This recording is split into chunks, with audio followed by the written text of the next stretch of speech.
should be college football today? I'm really glad you asked that question. Good. Thank you. You're very welcome. Great question. Matter of fact, Cody was over at the house the other night. We were having a long talk just about his future. And incredible young man. So fitting that the first touchdown in the national championship was a great play by him. Couldn't have been more happy for him. You know, he presented in Washington, D.C., the president, his jersey. That was not by accident. I wanted him to do that because I felt like this was a guy that is the epitome of being very selfless. I don't think people understand what it's like to be in your freshman year, and I wasn't here. But the sensitivity of the issue of a guy that's a starting quarterback in this league, and then here we are fast forward a couple years later, you're telling him he's got to change positions. Nobody in this room knows what that feels like, and that's a tough pill to swallow. So when Cody made a lot of sacrifices for Auburn, when he did, I just have a high level of respect for him. Could have transferred, could play quarterback at numerous schools. Loved Auburn, wanted to stay at Auburn, and wanted to finish out what he started. You know, where a lot of people want to turn and run the other way, and that just wasn't him. So I think Philip hit it on the head. I think he's right on. I think this is a phenomenal young guy, and boy, you wish more people were like him, because in his world it wasn't all about me. Was there a dry eye in the room when he talked to the team about sacrificing and doing what was best for the team? That was a very tough conversation for him, and I think a lot of people were very emotional when he said it. Again, the message from him was, look, this hurts me, but I'm going to stay here and do what's best for this team because I love this team and I love this place and I want to help everybody win. So for him to stay those 2 years, us win the national championship, he'd be such a huge part in that. Couldn't happen to a better guy. Kyle Frazier playing at Shiloh, where Malzahn coached before he went to Springdale, and that same type of offense that he runs, do you think he'll be able to pick this one up a little better, easier, faster? I think he'll be able to pick it up. I think there's some language differences, but I think there's some concept carryover. And Kyle, obviously, as everybody knows, was a tremendously gifted, successful quarterback in high school.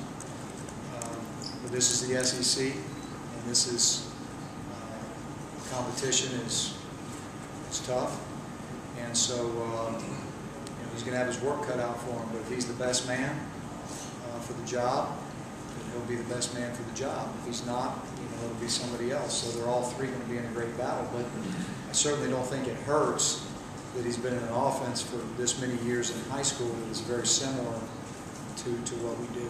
What separates those three, Coach? And if you had to play a game tomorrow, who's your guy under center?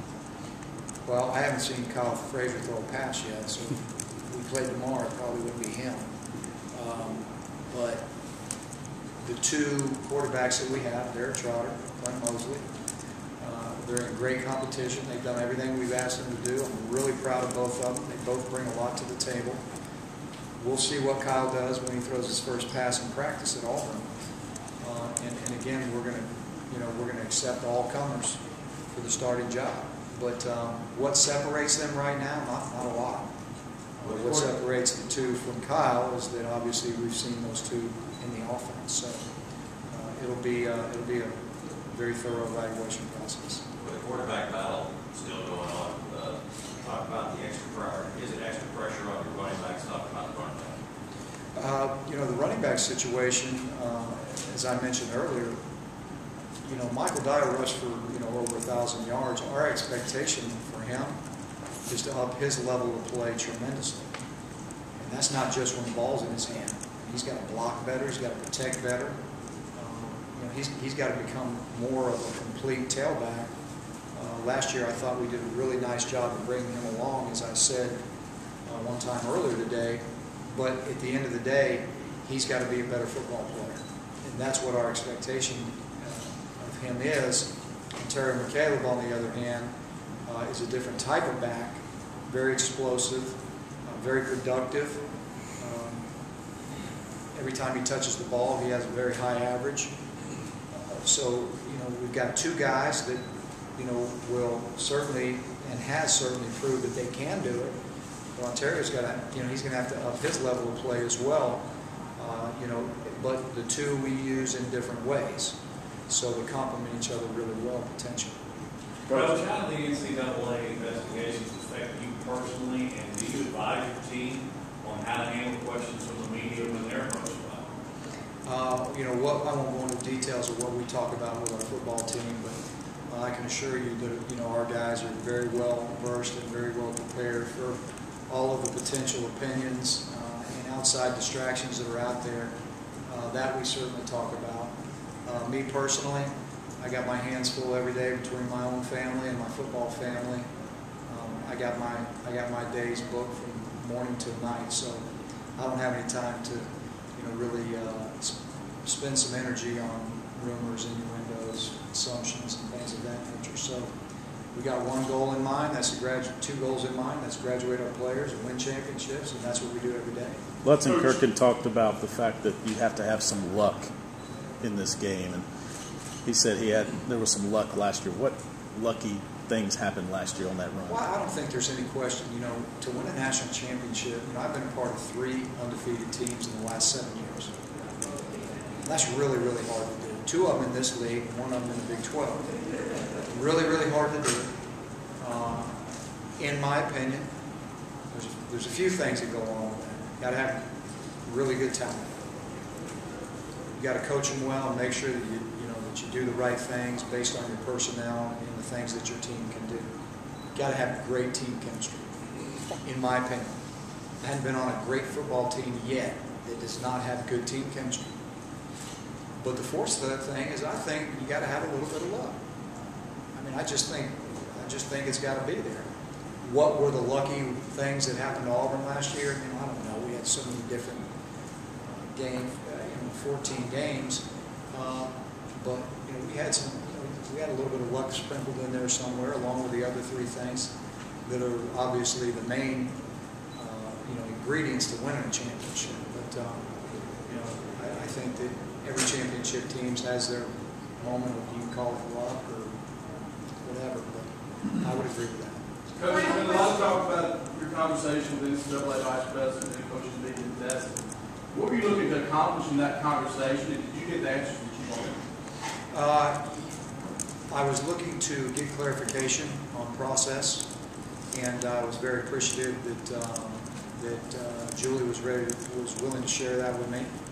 And again, just clarification on process, and I was much clearer when we finished the conversation. Coach, Julie said he was very impressed with the way the NCAA has treated Tennessee and him to be able to tell the recruits how things are going with their investigation. Have you been pleased with how the NCAA has dealt with Auburn so far? Well, I've got a high level of regard for their process and their job and what they do. And we've been very cooperative in every way, shape, or form. Like I said several times today, we feel great where we're at. We feel great about the direction that we're going. And there's a lot of innuendos and speculation out there that I'm not concerned about, because again, we've done what we needed to do to cooperate. And again, they've done well with us in terms of working with us, and we have a high level of regard for their job. Have a good season, Joe. Thank you, guys. Appreciate y'all.